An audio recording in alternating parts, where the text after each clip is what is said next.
Tumekubaliana kukuza biashara kati ya nchi zetu mbili. Kwa sasa biashara imekuwa, lakini si kwa kiwango kile ambacho tulitakiwa kuwa. Kwa sasa kiwango cha biashara kati yetu ni dola za Kimarekani milioni 299 na uwekezaji ni miradi 36 ya Singapore ndio ipo hapa nchini, na hii haiakisi kiwango cha urafiki wetu. Urafiki ni mkubwa zaidi kuliko biashara na uwekezaji, kwa tumekubaliana kuongeza biashara na uwekezaji.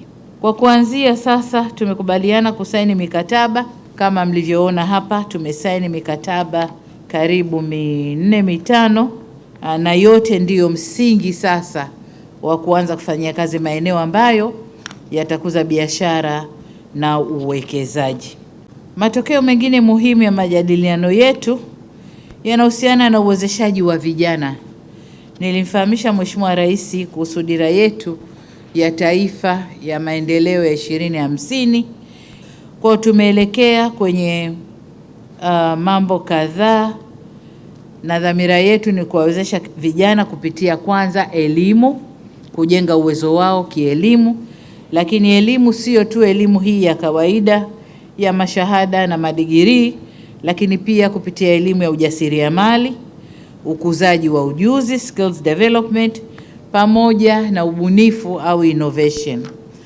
Pakubwa tulipojielekeza ni mambo ya digital economy, kuwaingiza vijana wetu sana kwenye utekelezaji wa mkakati wetu wa uchumi wa kidigitali ambao tumeupanga kutekeleza ndani ya miaka 10 ijayo, kuanzia mwaka 24 mpaka mwaka 34. Kwa hiyo tutawaelekeza sana vijana huko.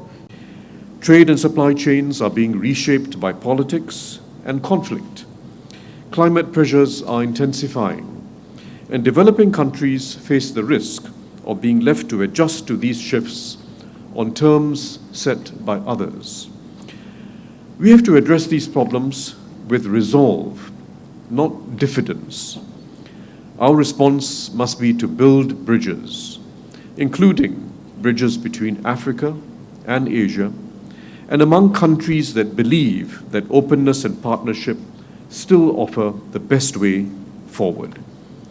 Singapore and Tanzania have today taken practical steps in that direction, both bilaterally and as gateway economies, which can catalyze greater trade and investment flows between our respective regions, Southeast Asia and East Africa.